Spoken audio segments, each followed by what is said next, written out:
प्रदेश काँग्रेसच्या वतीनं हे माहीत आहे म्हणजे राज्य शासनाच्या वतीनं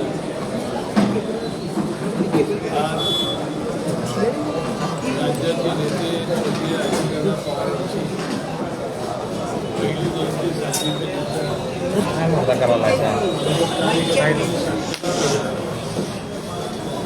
या निमित्ताने सत्ता सेवेचा सप्ताह साजरा करायचं ठरवलं आणि स्वर्गीय अजितदादांना जे अभिप्रेत होतं अशा सगळ्या लोकांना या सेवा संस्थानाने केलेला प्रयत्न राष्ट्रवादी काँग्रेस पक्षाने केले. आज राज्याचे लोकप्रिय देवेंद्र फडणवीस साहेब यांचाही वाढदिवस आहे म्हणून आम्ही राज्यभर वैद्यकीय शिक्षण विभागामार्फत रक्तदान शिबिर आणि आरोग्य शिबिरही आयोजित केलेली आहेत. सर्व प्रकारच्या रोगासाठी गरीब रुग्णांना चांगली सेवा मिळावी म्हणून त्याचं आयोजन आपण केलेलं आहे. दादाला जे आवडत होतं वृक्षारोपण, स्वच्छता, रक्तशीलपणा या सगळ्या गोष्टींचा अंतर्भाव या सेवा संस्थांमध्ये केलेला आहे. आणि सगळ्या राज्यभरामध्ये आम्हाला स्वप्नाची वाटलं होतं की अशा रीतीनं दादांची जयंती आम्हाला साजरी करायला लागेल. दुर्दैवानं नेते देवी आमच्यावर आणलेली आहे आणि आज सर्व कार्यकर्त्यांनी दादांचं स्मरण, दादांच्या आठवणी, राष्ट्रवादी काँग्रेस पक्षाने आत्ता तरी दादांच्या जीवनावर एक चांगलं व्याख्यान केलं. हे पुन्हा एकदा स्मृती जागृत केली.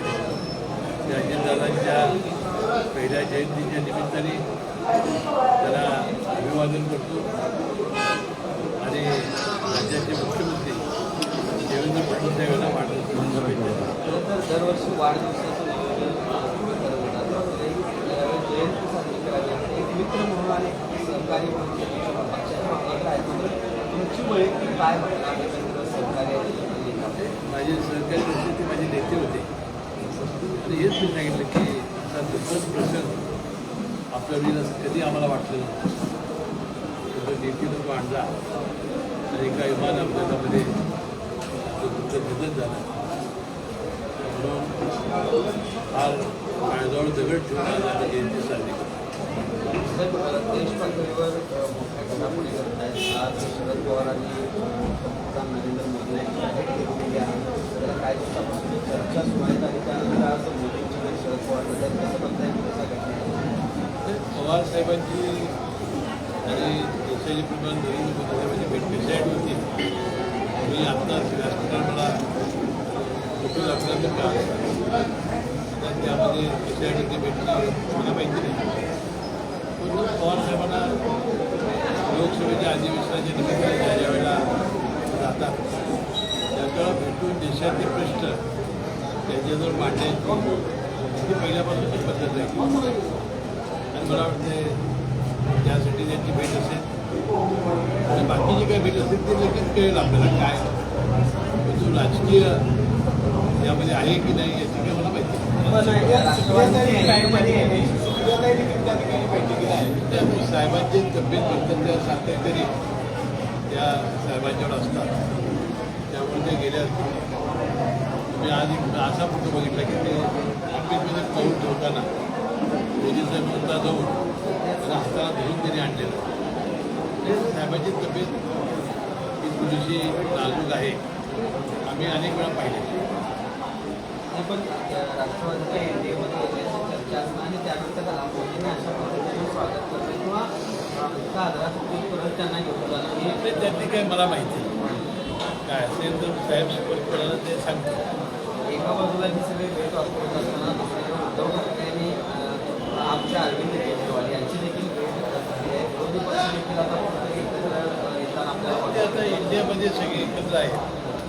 आज ते दिल्लीत जाणार होते ते भेटले असतात. धर्मेंद्र प्रधान यांनी राजीनामा द्यायला पाहिजे या मागणीसाठी सगळं सुरू आहे. मात्र सरकार कुठेतरी विद्यार्थ्यांवर लाठीचार्ज करते आणि त्याला विरोधी पक्ष एकजूट झाले. आता आहे बघा, अधिवेशन चालू असताना अशा प्रकारची घटना घडल्यानंतर साहजिकच आहे की विरोधी पक्ष एकत्र येतो. पण तुम्ही परवा खुलासा केला होता की नीटची परीक्षा दुसऱ्यांदा आता पूर्ण झालेली आहे, निकाल लागलेला आहे, प्रवेश प्रक्रिया सुरू होईल. निकाल देशाचे पंतप्रधान नरेंद्र मोदी यांनी सुद्धा एनडीएच्या सगळ्या सदस्यांची समोर की नीट पेपर ज्यांनी हे केला त्याला कडक शिक्षा झाली पाहिजे अशा प्रकारची वाचना केलेली आहे. आणि त्यामुळे मला वाटते अशा प्रकारच्या परीक्षा चांगल्या पद्धतीने होण्यासाठी निश्चितपणे केंद्र सरकार काळजी घेईल. काल विरोधक अजूनही आक्रमक दिसतात. पहिल्यांदाच मोदींच्या घराबाहेर आंदोलन डिबेट घेतली, त्याच्यात त्यांनी घोषणा केल्या वन नेशन वन इमोशन कसं बघता येईल. बघा, आता विरोधकांना हा एक मुद्दा सापडला, त्यामुळे त्याबद्दल जनजागृती करणं, रान उठवणं आणि मला वाटतं त्यांना एवढ्या सगळ्या अंधारात थोडासा एक उपयुक्त दिवा दिसत असावा. मला वाटतं याचा फारसा परिणाम होईल असं मला काही वाटतं. पण पहिल्यांदाच काल मोदींच्या घराबाहेर अशा पद्धतीनं 3 तास आंदोलन विरोधी पक्षाच्या नेत्याला करावं लागलं आणि त्या पद्धतीने ताब्यात घेतलं गेलं राहुल गांधींना देखील. त्यावरून देखील आता टीका करत आहे. एका देशाच्या पंतप्रधानांच्या घरात जाऊन असं आंदोलन करतात, परवानगी न घेता, ती तुला कितपत योग्य आहे. यामुळे आपल्या देशाची बदनामी होते. मला वाटतं लोकसभा एक अतिशय उच्चुक व्यासपीठ आहे की ज्याला हे मुद्दे मांडता येईल, त्याला धारेवर धरता येईल. तो तिथं न जाता रस्त्यावर हे करणं आणि लोकांसाठी तो विरोधी पक्ष नेतेपद असणं आणि त्याचा फायदा घेऊन एक काम करणं हे मला वाटतं योग्य आहे. विद्यार्थ्यांना चिघळते असं असताना सदाभाऊ खोत हे विद्यार्थ्यांना आतंकवाद्याची नक्षलवाद्याचं त्यांना नाव देत आहे. याबद्दल सुद्धा काल शिवसेनेचे प्रमुख एकनाथ शिंदे साहेबांचे प्रवक्ते शंभूराजे देसाईंनी सुद्धा अशा प्रकारच्या जे वक्तव्य आहेत त्याला त्यांनी इन्कार केला. असं करायला नको. जंतर मंतर आपले मत आहे की अतिरेकी असं इन्कार विद्यार्थ्यांच्याबद्दल बोलणार हे काही योग्य नाही. विद्यार्थ्यांना मारहाण झाल्याचा व्हिडिओ देखील व्हायरल होतोय.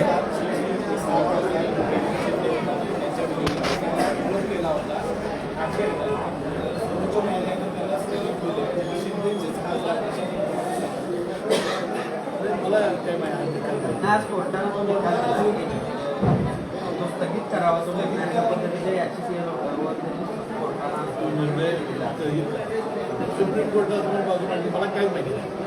सध्या माहिती अधिक घेऊन मी माझ्याशी बोलेन. साहेब, विद्यार्थ्यांना मारहाण झाल्याचे व्हिडिओ अनेक व्हायरल होत आहेत. विद्यार्थ्यांना रक्तबंबाळ होईपर्यंत मारणं योग्य वाटतंय का, कसं बघता याकडं? हे योग्य नव्हतं. परिस्थिती काय उद्भवली तिथं आणि कशा परिस्थितीत हे झालं आपल्याला काही माहिती नाही. पण विद्यार्थ्यांनी मारणं योग्य नव्हतं. पण देशभरामध्ये हे आंदोलन इतकं तीव्र झाले की आता सामान्य नागरिकांच्या प्रतिक्रिया येत आहेत की पंतप्रधानांना पाठिंबा देणाऱ्या प्रत्येक लोकप्रतिनिधीचा राजीनामा घ्या, अशा प्रतिक्रिया आहेत. ठीक आहे.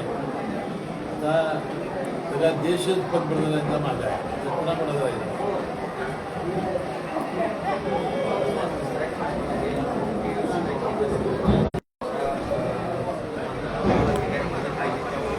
ते मदत नाही. काय झालं की त्यांची अन्नपूर्णा जी ॲग्री प्रकल्प आहे त्याला कर्ज आपण दिलेलं होतं. ती कंपनी आहे आणि त्याच्यानंतर आम्ही त्यांना तज्ज्ञ संचालक म्हणून घेतलं. त्याबद्दल RBIनं आणि नाबार्डने मुद्दा उपस्थित केला किंवा आमच्याकडे नियम आहे की जो बँकेचा संचालक आहे तो कंपनीचा कोणताही संचालक किंवा हे असता का. परंतु हे आधीच कर्ज सुरू झालं होतं, त्याने नंतर राजीनामा दिला होता. परंतु ते आणि दुसरी गव्हर्नमेंट खाती जी आहे म्हणजे 10 वर्ष ज्या खात्यावर पैसे असतात ते पैसे रिझर्व्ह बँकेत पाठवायचे असतात. आता आमच्या बँकेत काय झालं की भावाभावाची भांडणं अनेक ठिकाणी त्यांनी कोर्टातनं आणलेले स्टे, त्यामुळे ते पैसे तसे राहिले होते. ते खाते सिस्टीमचे बाहेर गेले होते. त्याचे एक 3-4 खाते त्याला सापडले. म्हणजे भावाभावाच्या भांडण्यामुळं कोर्टानं स्टे दिल्यामुळं ती सिस्टीममध्ये येऊ शकली. त्यानंतर आम्ही ते सरळ पैसे त्यांचे रिझर्व्ह बँकेला 14-15 पाठवले. त्याशिवाय संजय वाघाडीने राजीनामा दिला. मला वाटतं रिझर्व्ह बँक ही अतिशय काटेकोरपणानं बघणारी बँक आहे. तुमच्या लक्षात आलं असेल एवढ्या गोष्टी बारकाईने ते बघतायत. म्हणजे आणि बँकेचा आमचा वाढणारा व्याप म्हणजे आमच्या बँकेनं एवढी छोटीशी जरी चूक केली तर ते किती कटाक्ष ठेवतायत त्याचं एक दिवस आहे. यामध्ये चांगली बाब म्हणायची की चांगली बाब तर कोणत्या अर्थाने घ्यायचं आहे ते प्रत्येक गोष्टीवर बँकेच्या प्रत्येक खात्यावर किंवा प्रत्येक एकूणच व्यवहारावर नियंत्रण अशा पद्धतीने इतकी काटेकोर हा रिझर्व्ह बँकेची चांगली पद्धत आहे. परंतु पहिल्यांदा कर्ज आपण ते संचालक होण्यापूर्वी दिलं आणि ते राजीनामा दिला. पुन्हा आम्ही त्याला फेरविनंती करणार आहोत.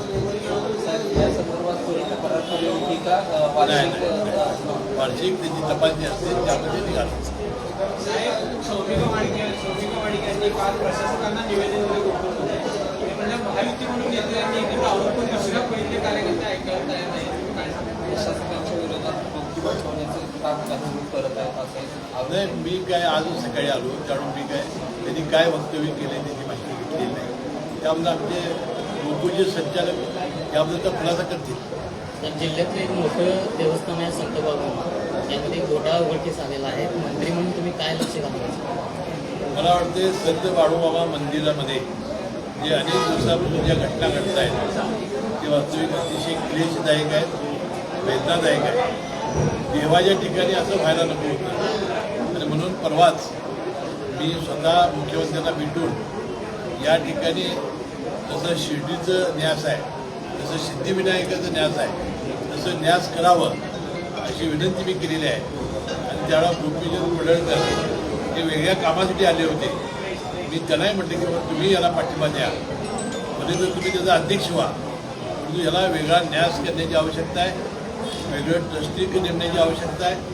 आणि मला वाटतं आत्तापर्यंत झालेल्या सगळ्यांनी अशा प्रकारे बाळूमामाच्या देवालयाच्या कामामध्ये भ्रष्टाचार करणं, अशा प्रकारे गैरकाम करणं योग्य नाही.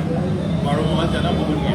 जे दोषी आहेत त्यांच्यावर कशा पद्धतीने कारवाई करण्यासाठी मंत्री म्हणून तुम्ही कसं लक्ष घालायचं? आता ताबडतोब कारवाई करावी आणि धर्माचा आयोग रिपोर्ट दिला की कारवाई होईल. परंतु माझा प्रयत्न आहे की सिद्धिविनायक, शिर्डी, पंढरपूर ट्रस्टसारखं न्यास आपण कायद्यामध्ये बदल करून केला पाहिजे. परवा रामटेकच्या श्रीराम मंदिराचं सुद्धा तशा प्रकारे केलेलं आहे. साहेब, कर्जमाफीची यादी उद्या जाहीर केली अशी घोषणा कृषी मंत्र्यांनी केली. नाही, आजच पहिली यादी अजितदादांच्या जयंतीच्या निमित्ताने मुख्यमंत्र्यांच्या वाटण्याच्या निमित्ताने होणार होती, पण आज जाहीर झाली असेल. म्हणजे आता सुरुवात होईल. 22,000 कोटी रुपयाची आपण तरतूद केलेली आहे. ती डिसेंबरपर्यंत वाटप झाल्यानंतर पुन्हा डिसेंबरमध्ये राहिलेल्या रकमेची आपण पुरवणी मागणी मंजूर करू आणि या सगळ्या शेतकऱ्यांना जे शासनाने ठेवले त्याचा लाभ देऊ.